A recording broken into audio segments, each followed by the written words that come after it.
is up, and welcome back to 24 Minutes of A24, the podcast that takes a look at the A24 library 24 minutes at a time. I am Ethan Simi.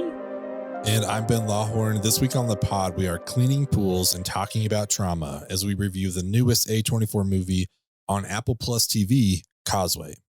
A U.S. soldier suffers a traumatic brain injury while fighting in Afghanistan and struggles to adjust to life back home.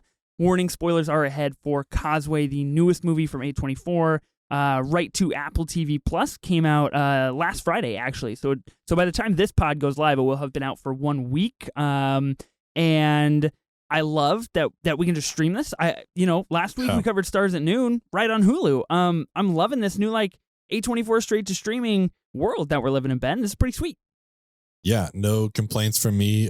We are both, as we've mentioned on here, big fans of the theater, but I'm also a big fan of convenience. So the fact that I could just fire this up at home, I was all about it. And I think this was we'll get into our thoughts, but this was a good Apple TV Plus movie. This was a great streaming movie. Yeah, totally agree. I love that you put it that way because it definitely felt like that. So here's a little story quickly before we dive into this movie. We're going to review it. We're going to talk potential maybe Oscar campaign, what we see for this movie, if it's got any potential. We got some good A1 acts coming up as well.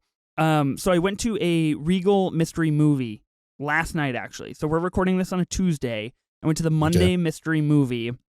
They've had two of them now. The first one ended up being the greatest beer run ever. So it's $5 and you buy a ticket and it's a mystery movie. You don't know what it is, but it is an early release of some sort. So the first one ended up being the greatest beer run ever, which was an Apple TV Plus movie. I thought it was very bad. It didn't work for me on nearly any level.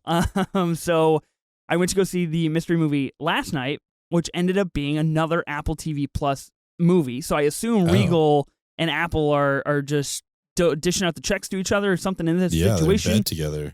Absolutely. So it ended up being Spirited, which again, I hate to say it, but it just absolutely didn't work for me on nearly any level. So that was two big misses for Apple TV Plus for an in-theater experience. If I would have gone to the mystery movie last night and gotten Causeway, I would have been exceptionally surprised and happy. And I feel like I would have walked out of there with 90 minutes exceptionally well spent. I do think that this works very well as a streaming movie, but I can see it being so intimate and so personal and so really traumatic could work very well in a theatrical setting. So anyway, that is my story. I just needed to air out my grievances with Regal and Apple TV Plus and just say they took a big win on this one with Causeway. General thoughts on the movie. I want to know what you thought because we both watched it today. And it's pretty intense, man. It's pretty deep, honestly. Yeah. So compared to The Witch, this movie, no, I'm just kidding. This is the new pod. This is the new pod. We get everything is The Witch. Where do we go from here? Compared to The Witch. I mean, honestly, though, along those lines, it was intense, but it was a super slow burn. Yep. Which is why I thought it worked well for streaming. I think any movie will be great for the theater, but I just think it worked really well here. But yeah, very slow burn, but some stellar performances, especially by our two main characters here, our two protagonists, just really carrying it all. Even though it is a slow burn, you feel what they're feeling, you feel their emotions, you understand to some extent what they're going through as much as they let on throughout the movie. So I had a really good time. It's a beautiful movie. Yeah, it was one of those things where it's as I'm watching, it's oh, this is definitely an A24 movie, which sounds maybe redundant to say. Obviously, that's what this podcast is, but I think it's those things they take the time to show the scenic shots or just the still shots of the pools or whatever, all that kind of stuff. They able to work that into the movie and have it add value to it, which I think it totally does. It's not always concerned about we've got to have dialogue in every scene. We've got to have all this kind of stuff. And this movie did a wonderful job of that. I thought both performances, both from Jennifer Lawrence and Bryan Tyree Henry, were fantastic.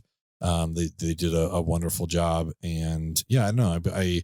I went into it pretty blind, to be honest. I saw the trailer, but even then that kind of doesn't give you a full idea of what's going to happen. It's not misleading like The Witch, but it What was the other one that we watched that really threw me off? It Comes at Night. That was the one that really was just Oh like, that yeah, trailer was not absolutely not what what the this movie was at trailer all. said. That and then No. I feel like the infamous one for our pod at least is Lamb. Like billed as Yeah. a absolute horror flick, not even close. Yeah. No, not even close. So yeah, I had a good time with this. I really did. I thought it was a powerful movie, powerful story, and just told very, very well. I love that. That's awesome. Yeah, I also had a pretty good time with it. I think it was really solid. On Letterboxd, they gave it a 3.5. I feel like that. I feel like it was just a really solid movie, right? And I feel like that's a really kind of important thing sometimes that people overlook is like this movie is just good. It's just, like it's not great. Yeah. It's not fantastic. It's not a masterpiece. It's not bad. It's not terrible. It's just really a solid film. And I think more solid films just like need to be respected and made and like are really crucial to like the cinematic culture and the movie going experience, right? Because that is like what makes up a bulk of what we end up watching is just like pretty good films. So Yeah. I like it. I love that this is a two-hander. We're kind of getting the, not really the year of two-handers, but like the 2 weekends of two-handers with Causeway, and then we got the Banshees of Inisherin that came out last weekend. Both kind of, tackling large questions in life. Banshees tackles, what do you make of your life? Is it worth living if it's not dedicated to a specific service of history? And this tackles, who are you in people's worlds? Like what do people mean to you? What do you mean to others? How do you kind of traverse that while undergoing, big traumatic incidences? I do love the fact that there were two things specifically I wanted to call out. First being like sitting with what is going on. And you mentioned that. I think, that's a very A24-esque kind of property that a lot of these movies have is you just sit in it and you just watch it. And like we get a lot of still shots of pools and stores and streets and cars passing. Yeah. And I think that's a very important way to manifest how our main character, Jennifer Lawrence, as playing Lindsay, lives in a world that is constantly going on around her, no matter what her trauma might be, how difficult life is for her. The second, I thought the score was quite good, although it was superbly underused, in my opinion. I thought the silence was good, but I would have liked a little bit more of that powerful strings that we got kind of in the beginning, and then we got kind of at the end of the second act. I thought were really nice, but I just wanted more of them. But I think this was pretty good. I gotta ask you, because I saw on Twitter earlier today potential bids for Bryan Tyree Henry going for Best Actor for Causeway. What do you feel about that? Are we looking for any Oscar noms out of this movie here? I think out of the two of them, he's the one that I would pick, I guess, to push, for this. Although I do think, I don't know, I guess in my mind it was more of a supporting role, even though, they have pretty split screen time. But I wouldn't be upset at all if they pushed that and if he was able to get nominated, because I thought he was just like superb in this. Jennifer Lawrence was wonderful, like don't get me wrong. But it just feels like one of those things where I feel like you and I right now could just talk back and forth and come up with like 5 people that could have played that role. But Bryan Tyree Henry was perfect for his performance and for that role. So I don't know that I would have wanted to replace him with anyone else. So I'm all for it. I think the more recognition the streamers can get from the Academy and the Globes is good for everybody. Sure. Interesting take. I love that. And I think you're totally right. When I think about this, Bryan Tyree Henry, when you think about an Oscar nom, right, it generally takes two really like permanent things, and that being a good monologue and a redeeming story arc, right? And I feel like he definitely has the monologue. We get a couple monologues actually from him in this, which I was like, wow, this is good. This is powerful. Like he's doing very good stuff here. The redeeming character arc, we'll get into. I'm a little curious your takes, which is kind of my segue. I have 2 more questions for you before we get into A1X. So, number 1, and this is full spoilers. Bryan Tyree Henry plays James. I want to know your read on him. I want to know your read on him as a character, because I'm still kind of up in the air about him and his demons and how he manages his own trauma. Like, do you feel like he had a redeeming character arc, or do you maybe feel like he's just ignoring everything going on in his life? Man, I don't. That's a great question. I think, and I know we're recording very late, so I hate to do that to you. I hate to drop a big bomb on you. No, it's good. I think we see that a lot. We understand why he drinks so much as we understand more Yep. of his backstory and his trauma. I think that's how he's choosing to deal with it. And it's gut wrenching what happens. Again, we're full spoilers here. But you know, there's a car accident involved, and he had his sister and her son, so his nephew, in the car with them. And we find out in the most heartbreaking way that the only person who didn't survive was his nephew, and so he now has to live with that. And so I think he's just like repressing as much as he can all those feelings with alcohol, but at the same time able to see Jennifer Lawrence for who she is, and you know, maybe like pushing back on like what she's not experiencing, but like how she's experiencing, I guess, and like how she perceives people. I think he's the person that's kind of able to like call her on her shit a little bit, Mm. which is nice. But I think that only comes because of how much stuff he's had to go with. But I don't know how you ever get over something like Yep. that. You know, I think he's dealt with it as best he could. He has the literal reminder every single day with his leg.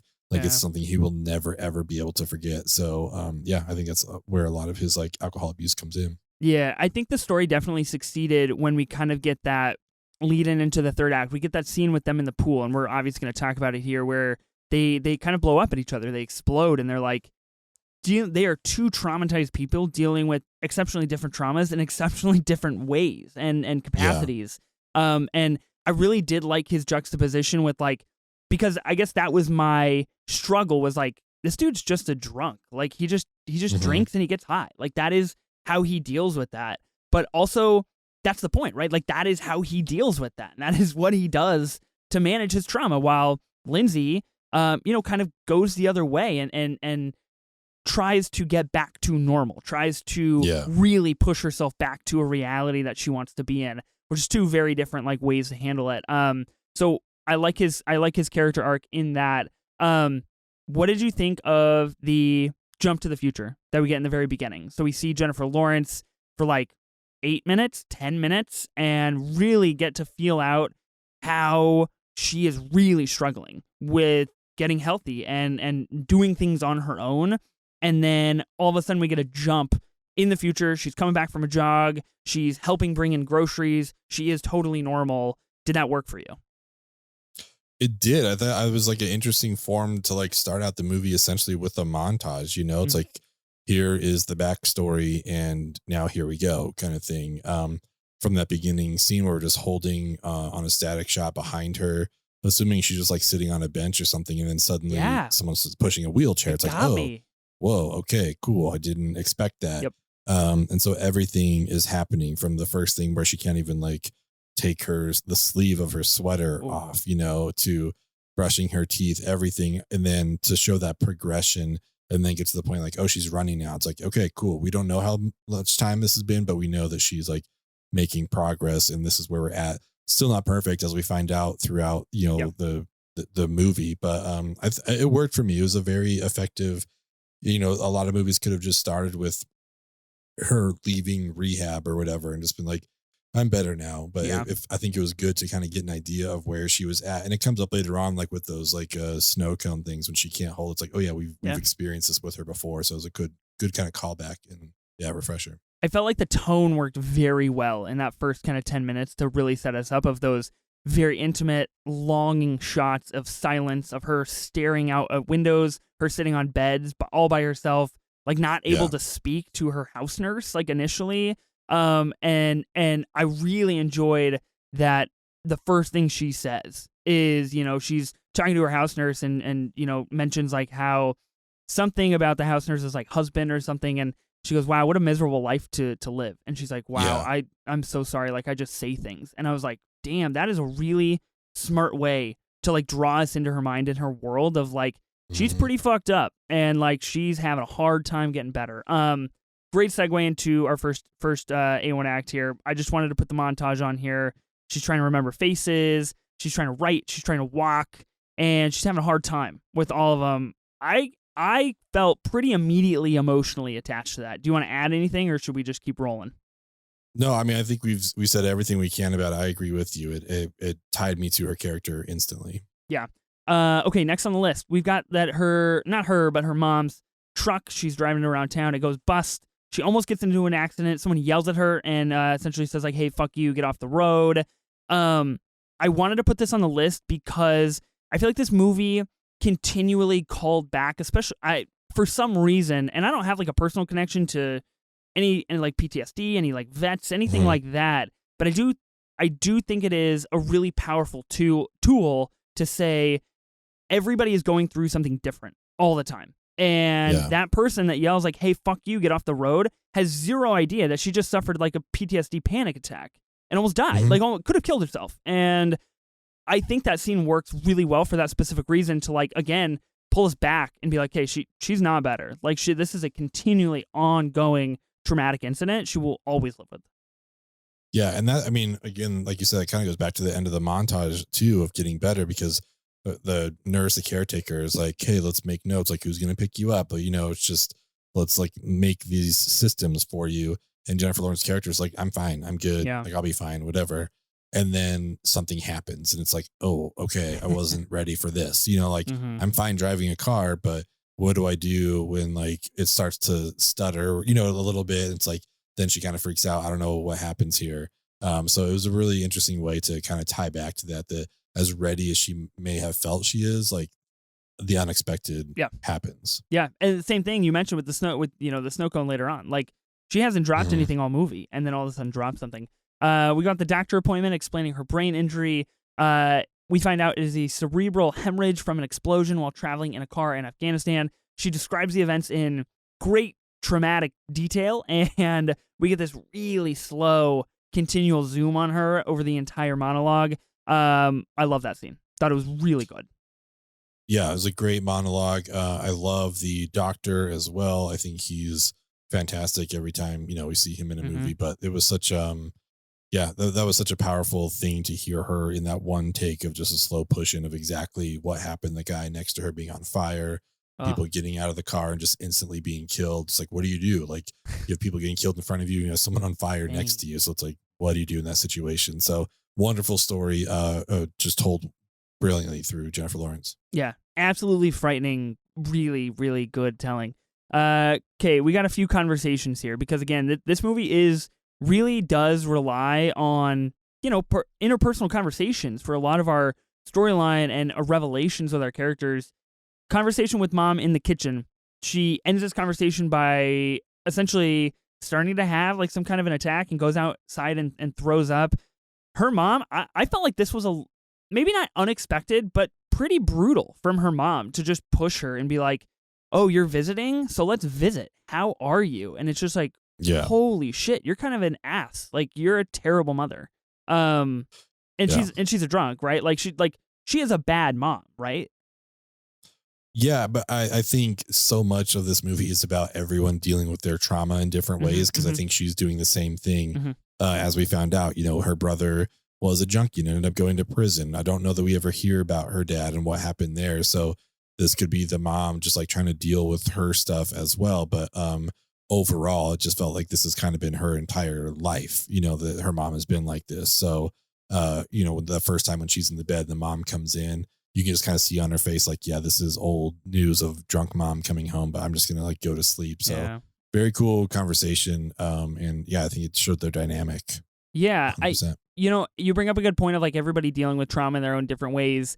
I think maybe if this movie is a little longer and a little bit more intricate into kind of those backstories and those personal traumatic dealings, I think we get a much more powerful film, especially in terms of like that really hitting home. I feel like we're very focused on obviously our two main characters. Next is a conversation with James on the bench about his car accident. This is where we find out everything, pretty much everything about how he, you know, lost his leg. We don't really know a lot about what happened to his sister and where she might be, unless I'm forgetting, but we do understand like it was pretty severe and it was a bad situation. And this is the point in the movie where they're obviously really starting to bond and connect. And I was a little worried for Lindsay, if I'm gonna be honest with you. She's like starting to drink some beer, she's starting to smoke with James, and I was like, this is not good. Like, I was really worried, man. I was wondering how it was going to affect, like, with her mix in, you know, with all the drugs that she was taking, all the medication. But this scene combined with when they go back to the house later on to his house, and she's like, man, this is a big house for one person. And then we get kind of the full story of just like, oh no, this was mine and my sister's. But once everything happened, she just left, and at the beginning, they're making the connections like, oh, I knew someone with your last name. It was like Jess something. I played her in basketball. And Bryan Tyree Henry does not respond at all. No. Just like stays silent. It's like, oh, okay. So there's an issue there. And then we find out throughout the movie, like, oh, that's the issue, is that he killed his nephew inadvertently, obviously, like nothing intentional, but and took that away from his sister. So now they, as we understand it, no longer have a relationship. So right. Very, very cool though between those two moments. Bryan Tyree Henry is very good at that, like stoic, cold, very troubled kind of person. Excels in this movie. Conversation with James in the pool. We kind of mentioned this earlier. He's got survivor's guilt for letting Antoine sit in the front seat and not in his like kind of child seat. And then they make out, and then they have a big burst about it. Like, and this is another moment. I mentioned in the beginning how Lindsay kind of just says things. This is a moment where she kind of reverts back to that, and he's like, well, why did you let this happen? And she's like, well, I just felt so bad for you. And he and naturally, as I probably would, he's like, okay, that was a pretty shitty thing to do. Like, I don't need you feeling sorry for me for all of this. Like, I have enough people feeling sorry for me, and they end up really blowing up at each other about how each other deal with trauma. I think it's really represented in a pretty impressive, what I would assume to be realistic fashion of like, they just don't know they're talking about the same thing, right? Like they just don't see eye to eye on that, because to each of them, it's their very personal story. I thought the scene was really good. Yeah, I think it's the scene of the movie, right? 100%. Not to give away our picks, but it's just like, this is the turning point. Like we had to pause what we were watching, or pause this for, just something going on. And then it was right when they got to the pool. And I'm kind of glad we stopped there, because shortly afterwards, the whole scene kicks off. I'm like, oh, I would not have wanted to stop in the middle of this. So yeah, it was a wonderful scene. Like you said, they're both dealing with the same thing. And she just doesn't realize that. I don't think, like, he wants to escape his reality with alcohol. Mm-hmm. She wants to escape her reality by going back to Afghanistan. It's just like, get me out of this place. I don't want to be here. I need to do something different. But then he's kind of able to call her on her bullshit. It's like, you're using people, but I don't think you understand how, that affects other people. So a super powerful moment. I loved it. Yeah. Again, with the Bryan Tyree Henry monologue here, this is his moment, right? This is his up and down emotional story. Two more, I'm going to kind of lump them together. Meeting Lindsay's brother in prison.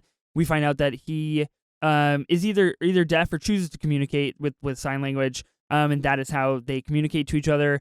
I thought it was really emotional and far more moving than I anticipated it to be. And I love the direction that this went, especially considering the main topic of their conversation was like the brother saying, I think this is good for me. I feel safer in here. I think this is where I need to be. And again, a really smart play from the movie to just be like, some people are safer in certain places. Like that is why Lindsay wants to go back to Afghanistan. She feels at home there. She doesn't feel at home here. And, prison and however you want to correlate that and think about that is, entirely up to you. But I like that representation. And I assume it took Jennifer Lawrence a long time to learn all that sign language. So I was pretty impressed. Yeah, no, it was super cool. I think it was a great moment. Yeah, it's again, like kind of like comes in from that last scene too, where he's like, yeah, so you got a dead brother and all this stuff. She's like, well, I don't have a dead brother. Like, he's like, he's just in prison. Why did you think he was dead? And that whole moment, it's like you keep saying we were, it's all past tense, it's just like, well, maybe because he is dead. Like that's such a powerful scene there. So to see her kind of, reflect on what he said and then go visit her brother was cool. And I like the fact that like that he was deaf, supposedly. I mean, I'm assuming that's what it is, but it's not really part of the story. It's just like, it's just what they are. And it's never brought up of like, oh, I know sign language. It's just like, yeah, this is just a thing, and I don't know, maybe like I don't know how drugs work. Maybe some of them like messed him up enough to cause that, or he was just like deaf, but we don't talk about it at all.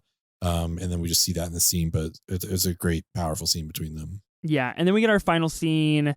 Lindsay shows up on the porch of James's house and kind of tries to reconcile a little bit, brings a 6-pack of beer and is like, hey, I'm just looking for a friend. And then like it goes black. I really wanted to know your thoughts on this final interaction we get with these two people who that's like that is their first interaction post blow up, right? And I think the supposed quote unquote resolution comes rather fast for them. And I know it's not a direct resolution in terms of like we know the terms that they end on. It's still pretty ambiguous. I don't know if it really worked for me, man. I don't know. Yeah, I mean, yeah, definitely vague. Definitely like leaves us wanting more. I left it vague but optimistic for me that they both through that blow up were kind of able to understand where each other was at, and so if they can build from anywhere, it's from the ground level, which is where they are at this moment. So, I felt optimistic at the end, and like she chose to stay, and maybe he just needs someone there to kind of help him with his stuff. So. I totally see what you're saying, but I kind of left like, cool. I think that's gonna go well. That's awesome. I think I personally would have really benefited from one scene in which we have a total breakthrough, either for James or for Lindsay, in the presence of the other person, and just like really knocking down a wall and saying like, I'm really messed up. I have a lot of trauma. This is how I deal with it, and this is my life. And I just have a hard time letting people in, or I have a hard time like getting people to help me, or whatever the case may be. I think a scene like that might have really helped me. I think that's why I'm a little hesitant on that final scene of like, sure, it's optimistic, but like I just felt like there was more to give. I just wanted a little bit more. And again, like I felt like 10 more minutes and give me a really powerful, connection with them as their resolution. I would have far more preferred / enjoyed that. All that being said, I'm going with the pool scene, man. That's the scene. Yeah. That's my A1 it. act. Without a doubt, that's got to be it. It's the best scene of the movie. Yep. That is what they will be sending for the Bryan Tyree Henry Oscar like consideration. Is that scene? Yep, absolutely. That'll be the way. If he gets nommed, that'll be his monologue at the Oscars. Okay, yep. We got 3 A1 acts. Sorry, that was my true cinema moment. I've got 3 A1 acts here. Jennifer Lawrence, amazing. Glad that we can talk about her. I do want to know really quick. Don't Look Up. You a fan? Have you seen it? You haven't seen it. I have seen it. Okay. I have seen it. Not a fan. Not a fan. Not a fan. It's not my cup of tea at all. I knew it. I knew it. I love that. Okay. I love that movie. I think it's fantastic. Okay. So obviously we've got Causeway. We've got the Hunger Games franchise. Really big franchise. Kind of ahead of its time. Yeah. Don't Look Up. We've got X-Men Dark Phoenix. Mother. The Darren Aronofsky. Speaking of Darren Aronofsky, we did get a whale teaser. We got a trailer. Yeah, we did. You got anything you want to say real quick on the whale teaser, man? I think that teaser, I thought about it while we were watching this. Like they do great, like just scenic, static shots of like the surroundings without anything in there. I think that's kind of what made me think of it. Like this is, I know other movies do it. You don't need to tell me in the comments. It's not an A24 thing, but it's what I think about when I think about other movies. Like they do a good job of like setting the pace and setting the tone through that kind of stuff, I think I'm really excited about it. I can't wait to see Brendan Fraser on the big screen again. It's gonna be awesome. Immaculate teaser. Love that it's in 4:3 aspect ratio. Love that it's 1 minute and like 2 lines from Brendan Fraser. Yeah, and that is it. I think it was phenomenal. Okay, Jennifer Lawrence. Sorry, back to her. American Hustle, Silver Linings Playbook, X-Men First Class, and Winter's Bone. Those are the big ones here. Very different characters in kind of everything. Even considering this one. What are you going with? You franchise man? Are you going with some of the lesser known stuff? What do you got? I am not a big on her collaborations with David O. Russell. Like I don't love Silver Linings Playbook or Joy or any of those movies. I'm ashamed to say I still have not seen Winter's Bone. Me neither. I think the Hunger Games movies are fine. I think they should have been rated R. Like if you like the Hunger Games, that would have been so cool. Watch Battle Royale. Like that's the really good version of the Hunger Games. Ooh. Have you seen Battle Royale? No, I don't even know if I've heard of that movie, bro. Oh, dude, it's like a Japanese movie, and they basically like kidnap this entire class and basically do Hunger Games. Everyone gets a bag, and in it is like a weapon. Like someone gets a gun, someone gets a rope, whatever. And it's just like, but it's like it's the rated R Hunger Games. It's like I think it kind of inspired the Hunger Games books. So watch Battle Royale. It is so good. People on YouTube are lucking out right now because my face is just all sorts of emotions. That was wild. I'm silent, but that is amazing. I love that. But I'm going to go with, maybe something people don't like or whatever, but I really enjoyed Mother. Man, it was all about that movie, dude. Like that's such a good movie. It's such a powerful movie. I think she gives a great performance. She really she's surrounded by a great cast, but she really carries that thing. So I'm going to go with Mother. That's fair. Okay, I like that. I respect that. I do think she's great in Mother. I've talked about Mother on here before. I fucking can't stand that movie. I think it's not. It's just not. It doesn't. It's It's smart. It's great with biblical allegories. It just doesn't work for me. It's all good. Okay, I'm gonna play to my personal audience here, and I'm actually gonna choose Don't Look Up because I personally think she makes a great, like, frantically stressed out person. I think she's very good at, like, kind of showing doom and gloom and, like, doing it in a very provocative way. Being clear? We're trying to tell you that the entire planet is about to be destroyed. When we're all 100% for sure gonna fucking die! I don't necessarily advocate or enjoy her relationship with Timothy Chalamet in that movie. I think that's probably like the weakest part of the movie, but that's besides the point. I still think she's good in that exceptionally overstuffed cast of a movie that I do like. Bryan Tyree Henry. We've got Causeway, Atlanta, Bullet Train, Eternals, Godzilla vs. Kong. He is in Joker, Ben, one of your favorite movies of all time. He is in Arkham Asylum clerk. Really underrated role. I mean, he's probably the best part of the movie, right? Yeah. Because very close to the end. Yes, it's the best part. This is true. If Beale Street Could Talk, White Boy Rick, and Spider-Man Into the Spider-Verse. He's been in a lot of stuff in the last few years. Yeah. I think he's kind of one of the it men right now for big projects. I don't really know. I mean, hard not to go with Atlanta. It's a great show if people haven't watched it. But, you know, in Ben fashion, and I didn't make the list this time, but I'm picking something that's not on the list. You would. And I'm picking a movie that's called Widows from Steve McQueen. Oh, nice. He plays like the antagonist. He is the bad guy. And his like right-hand man is Daniel Kaluuya.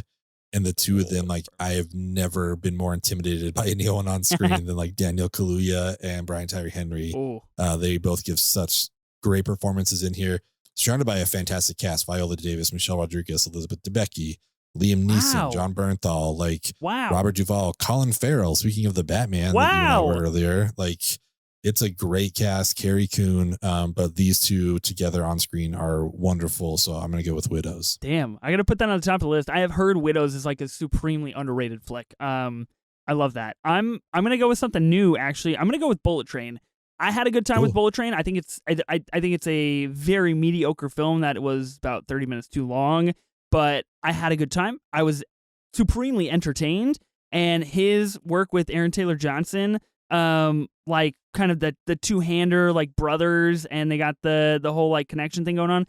I thought they worked really well together, and he's hilarious in that movie. He is absolutely funny. Love it. Okay, our last one, movies in New Orleans. This is set in New Orleans, big part of what's going on and where we're at and where she's living. So we've got Causeway, A Streetcar Named Desire, The Big Easy, The Curious Case of Benjamin Button, 12 Years a Slave, The Cincinnati Kid, Green Book, Mississippi Grind, The Princess and the Frog, and Queen and Slim. That is the short list that I have here. Are you picking off list? You going off script as per usual? No, I was surprised that you picked what I was going to pick, and it's on the list here. So I am going to go with Mississippi Grind, which is an A24 movie that we haven't covered yet. But it is, some pivotal scenes happen in New Orleans, and, we get our guy, Ben Mendelsohn with Ryan Reynolds in not like a Ryan Reynolds performance. This is probably why I like it so much. Like, he's not doing Deadpool. He's not doing, his Ryan Reynolds shit, which you may have seen in Spirited. I don't know. I haven't seen it yet, but he's just doing his thing now. But I felt like in Mississippi Grind, like he was an actor, like he was doing something. And Ben Mendelsohn was fantastic. So I'm going to make sure that's on our list for this season. I want to cover that for sure. I'm going to go with Mississippi Grind for sure. I put it on the short list because I knew you were going to pick it. I knew as soon as I saw that, I was like, that's got Ben written all over it. I love it. Yeah, look, quick Ryan Reynolds sidebar before we close out with our ratings here. 2 of my 5 worst movies of 2022 are starring Ryan Reynolds. So I don't know what that says about him. I greatly enjoy him as Deadpool, but he is very bad in Spirited and The Atom Project. I think we're very not good movies. Ryan Reynolds, up in the air. Who knows? I'm gonna go with 12 Years a Slave. That movie absolutely rips. It is fantastic. Nice. Obviously, Oscar just numbers through the roof. Really incredible stuff. Did not know it took place in New Orleans. I haven't seen it for a while. Maybe it's pretty explicit, but that's a banger movie. And if you haven't seen it, If you need a good Oscar drama, that's the one to go. Okay, Love it. A24 ranking. I said I gave it 3.5 stars on Letterboxd. That could really equate to pretty much anything in our A24 ranking stat here. I was trying to think as I was watching the movie, like, what would I give it? I know it's pretty solid. I think I'm going to give it a B. I don't know what I gave Stars at Noon last week. Do you remember? Because we forgot to fill out the sheet, Ben. We keep a sheet of all of our ratings. We did. I was just looking at it. I was like, what did we do and we last week? forgot. And, yeah. So I don't know. I might be repeating. Listeners might know. I might be repeating a rating here, but I think I'm gonna go with a B minus 24. Okay. I'm cool. really close to a B, but I'm gonna go with a B minus just because I feel like there were a couple instances that just would have benefited from a little bit more from Jennifer Lawrence. I think she is quite good in this movie, but I think I was just like looking for that extra dig, that extra breakthrough for her character. We were suffering a lot of trauma. And I was hoping that we would get to a point where we can kind of like crack into some of that instead of keeping it so kind of bent and kind of like tightened. Yeah. But yeah, I'm going with the B minus 24. What do you got? I mean, really close. I'm going to go with the solid B, just a straight up Nice. B 24. Yeah, I think there are things that could have been done that would have brought this up to like maybe like an A minus or something. But for what we got here, great performances again from J Law and from Bryan Tyree Henry. They're both doing a wonderful job. Just a real slow burn that kept me intrigued, but I could have. We love an 92-minute runtime for sure. Big win. I wouldn't have hated like 10 more minutes if we had gotten maybe a little bit more conflict or between our characters, or like you said, a little more resolution. So yeah, I'm gonna go with the B24 for this movie. I love it. That's awesome. Yeah, again, like just to harken back, I think this is a really solid movie. If you have Apple TV Plus, I don't know how it's streaming outside of the US, but at least in the US, it's on Apple TV Plus. As of now, I think if you're looking for a good movie that has Oscar potential and you're trying to get into that kind of like Oscar season, we've kind of kicked off over the last couple of weekends with the big movies coming out. And even though we are 123 days away from the Oscars, I believe we're starting the campaign and things are going. And this could be a good black horse for that race. So I think it's definitely worth checking out, especially if you're looking for a good 90-minute drama. Hard to find a good 90-minute drama, and this is it. So yeah. Yeah, well, I think we're both kind of locked in on Ke Huy Quan winning Best Supporting Actor for Everything Everywhere this year. I would not be upset to see Bryan Tyree Henry, listed as a nominee, to say the least. So. Absolutely agree. Yeah, and we will have an episode at the end of the year where we rank all of the A24 new releases, and I assume in that episode we will also be talking about potential Oscar noms for A24 projects here, and so we will give a very detailed, extensive list when that episode comes due. For sure. We make the schedule and make the outline. We'll make it happen for sure. Absolutely. Yeah. Let us know what you guys thought about Causeway. Have you checked it out yet on Apple TV Plus? It's a recommend from both of us. We'd love to hear what you guys think. Yeah, you can hit us up on Twitter or Instagram at 24 minutes of A24. Also, don't forget to subscribe to our channel on YouTube. Yeah, you can see our lovely faces. You can see Ethan's reactions to the stuff I was talking about. But yeah, follow us on there. It's something that we've just started doing, and Ethan puts it together, and it is awesome. And it's a really fun way to interact with everybody. So hit us up there. I am Ben Lawhorn. And I am Ethan Simi. Spring break forever, bitches.